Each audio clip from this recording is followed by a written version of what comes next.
Hi, we are DNBWM-CT from Jehanikia's Neuro Lab. My name is Ingsu, and today I will be presenting with Aiden and Aksha. Next. So this project contains intellectual property, so there are certain elements we cannot discuss further. We will break our presentation into 4 parts. I will be introducing the background information. Aksha will be discussing the methodology, and then Aiden will finish off with technologies and future work. Next. So we are creating a game to train working memory. So first we have to know what it is. Working memory is a special type of short-term memory. It is a cognitive system with a limited capacity that is responsible for temporarily holding information available for processing. For example, when you're remembering the numbers to use when solving a math problem, or remembering the Google Map directions when navigating in a new city, they all involve the use of working memory. When using working memory, there will be activation of prefrontal cortex and frontal, parietal, and salience networks in the brain. Next. So in our project, we will be working with UNBEC tests to enhance working memory. UNBEC tests are a form of cognitive training requiring patients to remember and recall information previously shown to them. In previous studies, cognitive patients complete UNBEC tests while undergoing fMRI. There has been a scientifically proven correlation between UNBEC training and increase of working memory. Next. The dopaminergic system is located in the midbrain, and there are 4 main pathways leading to gray matter and deep gray matter nuclei, which are Mesolimbic, Mesocortical, Nigrostriatal, and Tuberoinfundibular pathways. Within the system contains dopamine, a neurotransmitter and hormone produced during blissful and pleasantful experiences. There's a scientific correlation between increase of dopamine and increase of productivity during cognitive tests.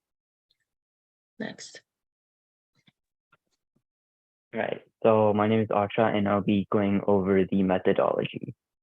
So here's an outline of our methodology. So first, we will give our patients a benchmark test, and we will administer standardized tests from NIH Toolbox, which is the National Institute of Health. And in essence, these tests quantify a user's ability depending on what test they're taking. I'll expand on NIH Toolbox later. But second is the training. So it will be 4 weeks of our NBAC memory test, which we are developing. And in this training, participants are split into 2 groups, control and experimental. I'll talk about the differences later and how they're split. But both groups get 4 weeks of training, which are split into actual days of playing the game and days of rest. Next is the reassessment test.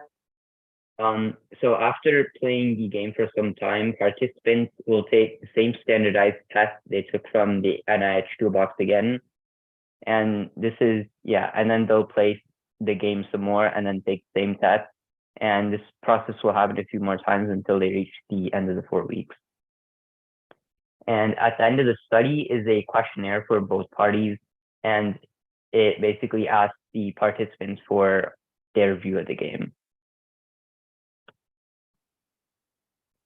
All right, so the NIH Toolbox. The NIH Toolbox is a resource that gives lots of standardized tests in the motor, emotion, sensation, and cognition fields.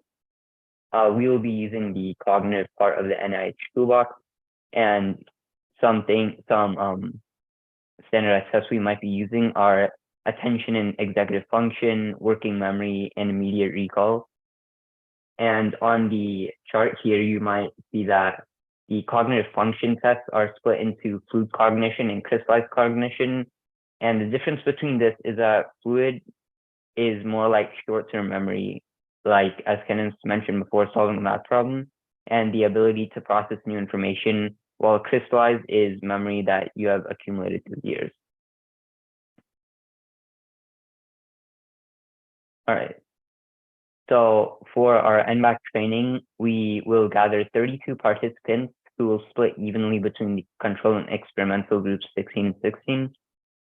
So for the control group, their NBAC task is meant to represent a more mundane and reflective of tasks that are used nowadays.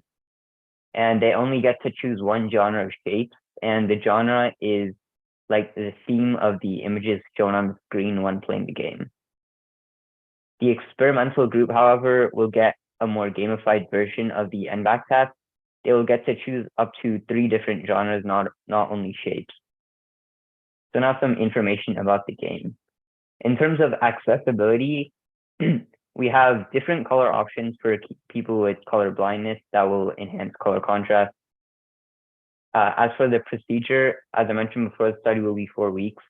And every week, the participant will play 5 days and they will rest for 2, and this will go 4 times. And on the days where the participant does play, they will answer 60 questions in total. So first they will answer 20 questions for their first genre and then wait for 1 minute. And as you can see on the flowchart, it just it repeats until they answer 60 questions, and then they'll be done for the day. Yeah, and at the end of the study, we will administer a questionnaire through jot form. We will use HIPAA compliance to safely access protected health information, or PHI. The questionnaire essentially will ask them about how engaged they were during the game, their self-evaluation of the game, and how much they think they improved. My name is Aiden, and now I will talk about the technology and future work of our project. Here's an architectural diagram of the platform of the game itself. We're using Firebase to store patient data, such as game performance and genre selection. We're using Node.js, which is a backend environment to connect the front end to the database. And for the front end of the app, we're using React JavaScript, which is a user interface library. And for developing the app, we're using Vite to connect the app to a local development server. And we're using Firebase to host the app on the cloud and to deploy the app to users. For the game design, we're using Figma to collaboratively design the user interface and user experience of the app. This tool is crucial because it allows us to make the app more engaging to the users. And the point of this project is to make the game less mundane to the patients. So user experience is vital in the production of dopamine, which will lead to engagement. We can't show the prototypes though, because we want to preserve the intellectual property of the project. For game development, the game algorithms are being written in React JavaScript. And we also can't show the code to preserve the IP, but we can show this JSON tree. So this is how the patient database is structured to collect the data. Each user has their own database. And this structure allows us to monitor their performance, such as their response and reaction time. And we can do this for each and every question, which lets us analyze the data at a very pinpointed scale. And we also keep the user's overall performance because we will have a feature that lets the patient view their overall accuracy and response times so far throughout the training.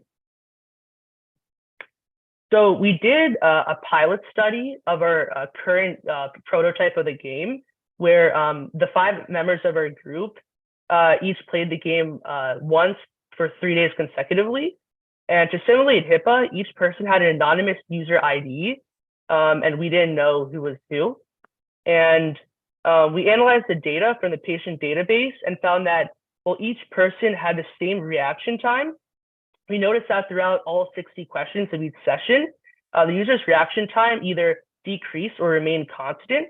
And this is great news because it provides us that the user was still engaged throughout the entire session. And also, we found that the accuracy did not change for each genre. And this was also really crucial because this lets each user pick what their own genre and what they're interested in themselves without affecting the multidimensionality variable of the study. And so for our progress and future work, right now we're doing game development and beta testing. Soon we plan to launch the game, and we're going to do a game evaluation through data collection. And then based on that collection, we're going to make decisions in our game and make changes.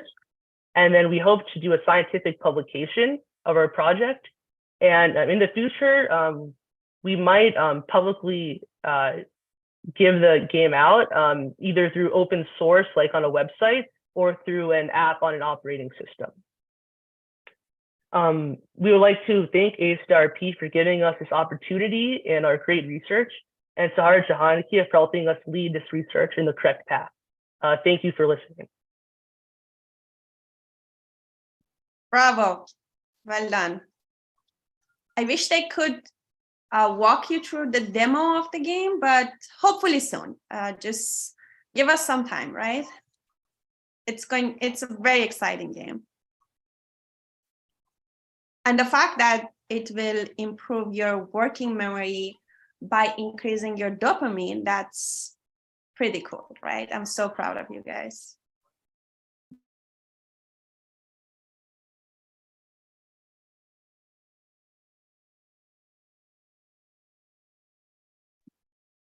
So they're open to questions.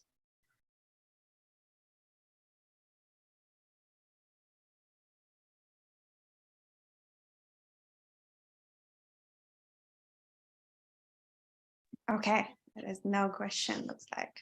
Okay, so should we wrap up tonight? There is no question. Okay, good to do. All right, well, great job to all of our presenters. That's a great way to kick off the spring. And for those of you who are out in the wet weather, stay dry. And oh, hello to the younger Janikia. All right. Well, have a good evening, everyone, and we'll see you all next Tuesday on the next Colloquia. Great job.